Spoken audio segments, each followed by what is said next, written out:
आगे हमें साज दर के कई पार्ट पढ़ लिए थे, इसके प्रकार पढ़ लिए, परिभाषाएं पढ़ लिए। अब आगे है साज दर आपस में करेंगे तो लाभों का बंटवारा कैसे करेंगे। तो साज दरों के टॉपिक अगला है साज दरों के मध्य लाभों का बंटवारा। साज दरों के मध्य लाभों का बंटवारा। तब साज दर आपस में जब वित्तीय वर्ष पूरा हो जाएगा, आपस में जितने लाभ होंगे आपस में उसे बांटेंगे। तो किस विधि के अंदर साथ ही साथ स्लैंग में क्या बताया था, और लाभ अनुपात खर्चे घटाने के बाद में जितने हो शेष जो लाभ बचेगा उसको क्या करेंगे, इनमें से घटाएंगे। अब जैसे साझेदारों के मध्य लाभों का बंटवारा बांटने के लिए जो खाता बनाया जाता है उस खाते को हम क्या कहते हैं, लाभ हानि नियोजन खाता कहते हैं। यानी आपका प्रश्न क्या बन जाता है, साझेदारों मध्य लाभ बंटवारा करने के लिए कौन सा खाता बनाया जाता है, तो आप कौन सा खाता बनाओगे, इसके अंदर लाभ हानि नियोजन खाता बनाना होगा, लाभ हानि नियोजन खाता। अब इसके अंदर इसको अंग्रेजी में क्या कहते हैं, P&L अप्रोप्रिएशन अकाउंट कहते हैं, P&L अप्रोप्रिएशन अकाउंट कहते हैं। अब ये किस प्रकार का खाता है, ये एक नाम मात्र का खाता है। ये P&L अप्रोप्रिएशन अकाउंट किसका नाम खाता है, एक नाम मात्र खाता है। इसे लाभ हानि खाते की तरह ही बनाया जाए, जैसे लाभ हानि खाते की तरह बनाया जाता है। अब इसका हमें जो प्रारूप है वो देखेंगे। देखो प्रारूप के अंदर क्या क्या आता है, ये आप प्रारूप देख सकते हो किस प्रकार फॉर्मूला बनाया जाए। P&L जैसे अकाउंट बनाया था तो फॉर्मेट बना रखा है हमने इसका, P&L अप्रोप्रिएशन अकाउंट आ जाएगा, फॉर द ईयर एंडेड जिस डेट आ जाएगी उसके अंदर। अब दो प्रकार के, एक साइड DR होगा, एक साइड CR। जैसे आपने ट्रेडिंग अकाउंट P&L अकाउंट बनाया उसी प्रकार हो गया ये। अब डेट डेबिटमेंट क्या है, पर्टिकुलर्स हो गई, अमाउंट हो गई। क्यों, इसी डेट ऊपर आ जाएगी, डेट का कॉलम नहीं आता उसके अंदर, क्यों वित्तीय वर्ष के अंत में बनाया जाता है, और पर्टिकुलर्स और अमाउंट आ जाए। अब उसमें क्या क्या आएगा, देखो आपने सबसे पहले आएगा इसके बारे में समझे, P&L account, net loss for the year. यानी आपके पास कहने का तात्पर्य अंतिम खाते बनाने के बाद में व्यापार के अंदर लॉस हुआ है या प्रॉफिट हुआ है। यदि लॉस हुआ है तो इस साइड आ जाएगा, यदि प्रॉफिट हुआ है ये मध्य घटाने से पहले का आपको लिखा होगा, नेट लॉस फॉर इस वर्ष का लाभ, ये सब मध्य। अब ये मध्य कौन कौन से, जो 7,000 से ली जाने वाले दी जाने वाले। सबसे पहले टू इंटरेस्ट ऑन कैपिटल। अब 7,000 ने जो पूंजी लगाई है उसका ब्याज तो बनेगा ही, तो कैपिटल पूंजी कितनी हुई, जितने भी 7,000 होंगे ABCD जितने भी होंगे। पार्टनर सैलरी, किसी यदि 7,000 को 7,000 स्लैंग में है वेतन देने के बाद, यदि मौखिक होगा तब नहीं दिया जाएगा, बाद में किसी कमीशन देना है पार्टनर्स को, या फिर बचे हुए लाभ और लाभ बच गया कुछ हिस्सा उसके रिजर्व ट्रांसफर करना है। इसी प्रकार इसमें P&L अकाउंट यदि प्रॉफिट हो रहा है, interest on drawings, interest on drawings क्या होगा, 7,000 का लॉस होगा इसलिए लिया जाएगा। और बाय पार्टनर कैपिटल अकाउंट, यदि अब बाई के पार्टनर यदि लॉस आएगा तब तो 7,000 वहन करेंगे, इस साइड लिखेंगे। और यदि प्रॉफिट होगा तो जो अनुपात उसका दिया होगा बराबर बराबर दिया होगा, पूंजी अनुपात दिया होगा या पहले से 7,000 स्लैंग में, और यदि स्लैंग का अभाव है तो बराबर बराबर बांटेंगे। तो ये था इसका फॉर्मेट। P&L अप्रोप्रिएशन अकाउंट देख चुके हो आप सभी को, इसके सवाल भी करेंगे हम। अब एक मुख्य बात, अब इसमें निम्न मदों को आपको ध्यान भी रखना है।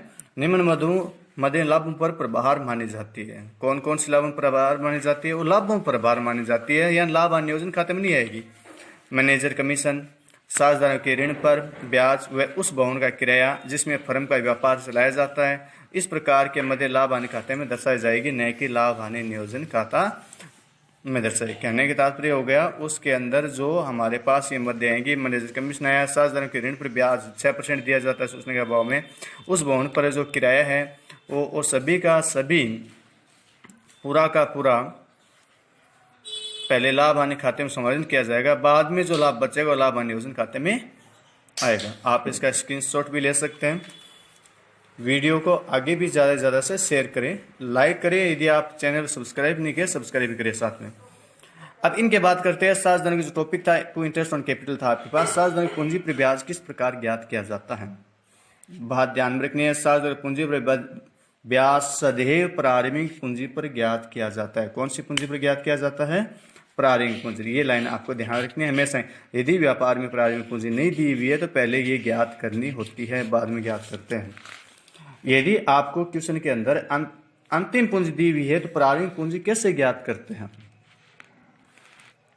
देख कैपिटल एट द एंड अंतिम पूंजी आ जाएगी जितनी भी है, उसमें ऐड क्या करना है, यदि आर दे रखा है तो उसमें जोड़ देंगे और एडिशनल कैपिटल इनमें से घटा देंगे। अतिरिक्त पूंजी हो गई ना, वो शुरुआत में नहीं थी, और लेस क्या कर देंगे, करंट ईयर प्रॉफिट ओपनिंग, वो जुड़ गया है क्यों, अपने ओपनिंग कैपिटल के अंदर प्रॉफिट जुड़ जाता है जब बैलेंस शीट बनाते हैं उस समय, और लॉस घट जाता है, इसलिए लॉस को वापस जोड़ ऐड कर दिया जाता है। यदि उसमें लेस के स्थान पर हमें जैसे लॉस आ गया तो क्या करेंगे, इसके अंदर ऐड करेंगे जितनी ओपनिंग कैपिटल आएगी। अब इंटरेस्ट का सूत्र तो है अमाउंट ऑफ कैपिटल गुणा रेट गुणा टाइम 100 गुणा 12। इस प्रकार आप पूंजी पर ब्याज की गणना करोगे। अब पूंजी पर ब्याज गणना के लिए कई प्रकार के चरण है जो आपको सीखने हैं।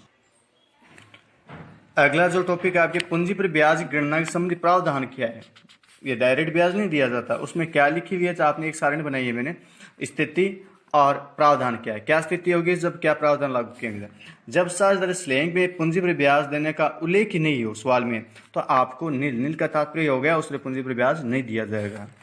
सेकंड जो आपकी स्थिति है, जब इस साझेदारी स्लैंग में पूंजी पर ब्याज देने का उल्लेख हो, जब साझेदारी स्लैंग में पूंजी पर ब्याज देने, किंतु ये स्पष्ट नहीं है कि उसे लाभों पर प्रभार माना जाएगा या लाभों में से चार्ज किया जाएगा। ऐसी दशा में, हानि की दशा में लाभ नहीं दिया जाएगा।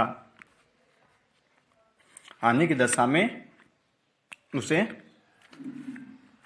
लाभ में से नहीं दिया जाएगा। कहने का तात्पर्य हो गया इसके अंदर कि आपको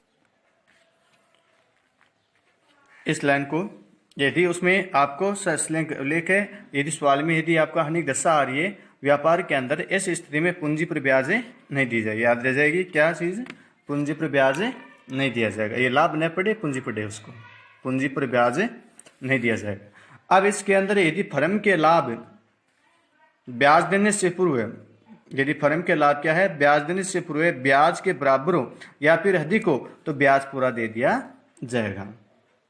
तो शर्त क्या है, जब साझेदारी में आपको लाभों का प्रभार नहीं माना जाए, ये स्थिति नहीं है, ऐसे अनेक दशा में कोई पूंजी पर ब्याज नहीं दिया जाएगा। सेकंड सुन ले दोबारा, यदि फर्म के लाभ ब्याज देने से पूर्व ब्याज के बराबर हो या फिर अधिक हो तो ब्याज पूरा दिया जाएगा। और थर्ड क्या सूचना है, प्रावधान क्या होगा, यदि फर्म के लाभ ब्याज से कम हो, यदि फर्म के लाभ क्या हो, ब्याज से कम हो, इस दशा में लाभों को पूंजी के ब्याज अनुपात में बांट लिया जाए, ब्याज अनुपात में बांट लिया जाएगा। उसका अनुपात मान लेते 2,000 आपको दे रखे हैं, दोनों को जैसे आपको इसको पूंजी पर ब्याज एक के 5,000 आ रहा है, एक के 10,000 आ रहा है, मान लिया हमने, एक के क्या आ रहा है 5,000 और एक के क्या आ रहा है 10,000 है, और जो आपको फर्म के अंदर जो लाभ दे रखे हैं वो 10,000 ही दे रखे हैं। अब इसका क्या बन रहा है, 15,000 बन रहा है और फर्म का लाभ 10,000 है। तो ऐसी स्थिति में उसका जो अनुपात हो गया आपके 1:2, तो ये 10,000 रुपये किस अनुपात में बांट दिए जाएंगे, 1:2 में बांट दिए जाएंगे। उसको कहते हैं पूंजी का ब्याज का अनुपात, दशम लाभों की पूंजी में ब्याज के अनुपात में बांट लिया जाएगा। तीसरी शर्त क्या है, जबकि साझेदारी स्लैंग में पूंजी पर ब्याज को लाभों का प्रभार माना जाएगा या उसका उल्लेख हो साथ में, इस स्थिति में फर्म में चाहे लाभ हो चाहे हानि हो वो ब्याज पूरा दिया जाएगा। आ गया होगा समझ में पूरा। अगला है आरण पर ब्याज, उसमें इंटरेस्ट ऑन ड्राइंग्स नाम भी था ना। तो आरण पर ब्याज गणना करने की विधियां सभी विभिन्न तिथियों पर असमान हरित राशि दी गई है, यानी कई प्रकार की विधियां हैं। तो नंबर 1 है, जब विभिन्न तिथियों पर असमान राशि आरित की गई है, तो 2 विधियां, एक सरल विधि एक गुणनफल विधि। और जब नियमित अंतराल पर समान राशि आधारित की गई है तब औसत अवधि विधि है। औसत अवधि भी 2 प्रकार की, एक मासिक आधार आरण विधि, एक त्रैमासिक आधारण विधि। तो पहले पढ़ते हैं हम सरल विधि। नंबर पहला टॉपिक सरल विधि के अंदर क्या था, क्या सूत्र है, ब्याज बराबर आरण की राशि गुणा दर गुणा समय बटा 100 गुणा 12 सीधा निकालनी है। गुणनफल विधि में क्या है, गुणनफल का योग गुणा दर बटा 100 गुणा 12 या फिर 365 लगाएंगे, दिनों के हिसाब से दिया होगा। अब आपको ये पूछा था कि असमान तिथियां कई बार होती है, इस स्थिति में मूलधन और समय को गुणा कर लिया जाता है, उसी को गुणनफल कहा जाता है। अगली विधि है, जब नियमित अंतराल पर समान राशि आरित की गई, ये ज्यादा मोस्ट है। सूत्र के आरण पर ब्याज कुल आरण गुणा दर गुणा औसत अवधि बटा 100 गुणा 12। तो औसत अवधि गणना करने के सूत्र क्या है, आपके पास नंबर 1 मासिक आरण। जब आपका मासिक आरण प्रत्येक माह के प्रारंभ में किया जाता है तब सूत्र लगाते हैं n+1/2। प्रत्येक माह में हर 12 महीनों में निकाला जाता है। जैसे वित्तीय वर्ष जनवरी से 21 दिसंबर माह रखा है तो हर 1 जनवरी को निकाला जा रहा है। प्रत्येक माह का तात्पर्य हो गया, जब एन का तात्पर्य हो गया पूरे साल, 12+1 12+1 हो गया, 12×1 13/2 हो गया। जब आपके पास क्या दिया हो, प्रत्येक माह के अंत में यदि आपके पास आरण निकाला हो तब n-1 12 -1/2 इस प्रकार क्या हो जाएगा 6.5। प्रत्येक माह के मध्य में n/2। अब त्रैमासिक आरण, त्रैमासिक आरण का तात्पर्य हो गया कि प्रत्येक तिमाही के अंत में 3 महीने के अंदर 3 महीने के यदि अंतराल में निकालेंगे तो साल के अंदर आप आरण कितनी बार करोगे? 4 बार करोगे। 4 बार करोगे तो एक तिमाही के प्रारंभ में करेंगे तो इस सूत्र n+3/2। n का तात्पर्य 12 महीना पूरा हो गया। 3 का तात्पर्य हो गया हर 3 महीने के बाद निकाला जा रहा है तो 3 जोड़ा जाएगा उसके अंदर। अंत में 3 घटा देंगे और तिमाही के मध्य में n/2। जब आरण की तिथि नहीं दी गई हो, जब आरण की तिथि नहीं दी गई हो तो क्या लगाना? n/2 6 महीने माना जाएगा। एक नोमोस्ट बात पढ़नी है आपको, जब ब्याज की दर के साथ प्रतिवर्ष परिणाम शब्द नहीं लिखा हो तो ब्याज की गणना पूरे 1 वर्ष के लिए की जाएगी अथवा समय तत्व को ध्यान में नहीं रखा जाएगा। समय तत्व को ध्यान में नहीं रखा जाएगा। अब एक सारणी है इसकी पूरी दिखाई दी होगी आपको, सारणी पूरी एकदम। देखो उसमें किस प्रकार बनाई हुई है कि सॉल्यूशन सिचुएशन क्या है, मासिक आरण किया हो तब आपके पास नंबर ऑफ मंथ के हिसाब से n+1/2 का सूत्र हो गया। जब आप आरण किया हो पूरे 12 महीनों के लिए हल किया हो तो 12 + 1/2 6.5। जब आप पहले 3 महीनों के अंदर आरण नहीं किया है, आगे के 3 महीने छोड़कर किए है तो आप आरण कितनी बार करोगे? 9 बार करोगे। 9 + 1/2। इसी प्रकार आप 6 महीने के लिए आरण करोगे तो 6 + 1/2। इसी प्रकार प्रत्येक माह के अंत में n-1/2 एक घट जाएगा तो अंत में हो गया तो 12 महीने लास्ट में ब्याज नहीं दिया जाएगा, एक महीना माइनस हो जाएगा तो 12 -1 9 महीने करोगे 9 -1 और 6 -1। और प्रत्येक माह मध्य में तो एक जैसा ही है, पहले 12/2 कितने महीनों के लिए? 9/2 और ये 6/2। जब आपका आरण त्रैमासिक हो रहा हो 3 महीने से तो n+3/2। अब 12 महीने तो 12 + 3। आप पहले 3 महीने में नहीं किया है, आगे 9 महीने के लिए किया है, 9 महीने के लिए आरण किया है तो कितनी बार आरण हुआ? साल में 3 बार ही हुआ तो 9 + 3/2 और ये कितनी बार हुआ? 6 बार। 6 + 3/2 2 बार ही हुआ।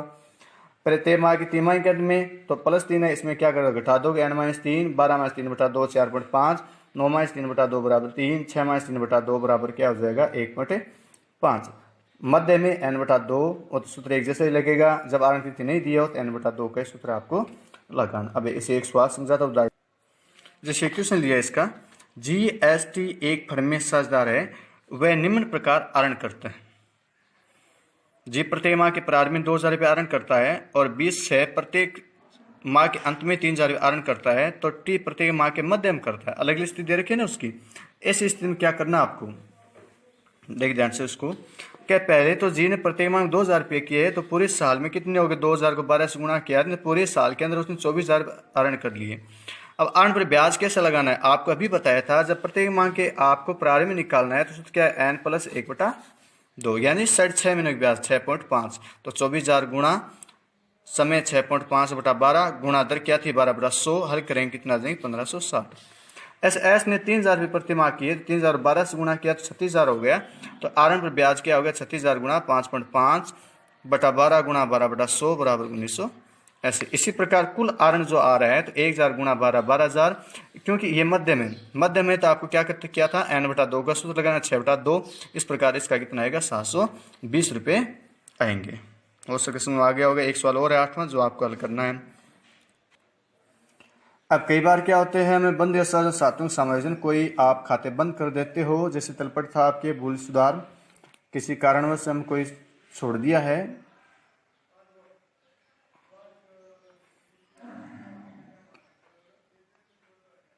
तो छोड़ने के बाद में कभी कभी साझेदार फर्म की पुस्तक में बंद करने के बाद जानकारी प्राप्त होती है तो इन खातों में कोई गलती रह गई या फिर साझेदार श्रेणी का पालन नहीं किया है। ऐसी स्थिति में लेखांकन अवधि के बाद उनका सुधार है तो जो कार्य किया जाता है उन खातों का हम समायोजन कहते हैं। कहने का तात्पर्य पुस्तक में बंद करने के बाद में कोई जानकारी बाद में प्राप्त होती है। देख लो, मैं पूरा ले लिया, स्क्रीनशॉट ले सकते हैं आप इसका। बाद में पता चलता है वहाँ सुधार करने के लिए जो कार्य किया जाता है उसको हम क्या कहेंगे? खातों का समायोजन कहेंगे।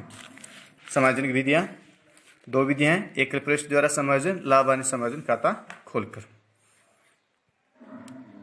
एक प्रश्न द्वारा भी सारणी बना हल कर सकते हैं, बाद में भी कर सकते हैं। अब है साझेदार के लाभ का आश्वासन या गारंटी क्या है?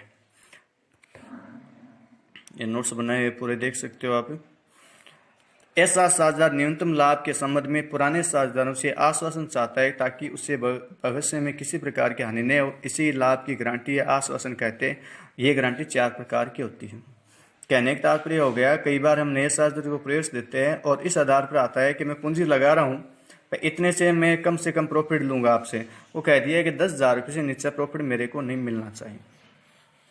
वर्ष के अंत के अंदर उसने बस ये गारंटी हो गई कि भी 10,000 से लाभ ज़्यादा होगा, इससे कम लाभ नहीं होगा। मान लेते हैं उसके लाभ 8,000 ही आ रहा है, 2,000 बच गए हैं, जो बाद में उनसे क्या किया जाएगा, अन्य साझेदार या फर्म उसकी पूर्ति करेगी। इसलिए इसमें 4 पर फर्म द्वारा गारंटी हो गई, या फर्म साथ में गारंटी दे रही है तो फर्म से लाभ कम होगा। साझेदार द्वारा गारंटी, या किसी एक साझेदार द्वारा गारंटी दे दी तो उसी और 2,000 रुपये अपने लाभ में से उस साझेदार को देगा। कई बार क्या होता है, किसी को फर्म के अंदर पूंजी लगाने के लिए इस आधार पर करते हैं कि साझेदार द्वारा फर्म को गारंटी दी जाती है और साझेदार कहता है मैं आपको 10,000 रुपये कमा कर दूंगा। यदि 10,000 में कमा कर नहीं दे रहा हूँ तो ये मान लो मैंने 8,000 कमा कर दिए तो 2,000 रुपये अपने लाभों में से वो फर्म को देगा। वो हो गए साझेदार द्वारा फर्म को गारंटी। इसी प्रकार साझेदार द्वारा फर्म को और फर्म द्वारा साझेदार को एक साथ गारंटी भी दी जा सकती है। फर्म ने 10,000 की गारंटी दे दी और उसने खुद दे दी कि इतना मैं भी कमा के दूंगा, तो दोनों तरफ से गारंटी हो गई। इसी के साथ थोड़ी पूरे सब्जेक्ट पूरे हो गए। अब इसके हम छोटे क्वेश्चनों की चर्चा करेंगे अगले वीडियो में।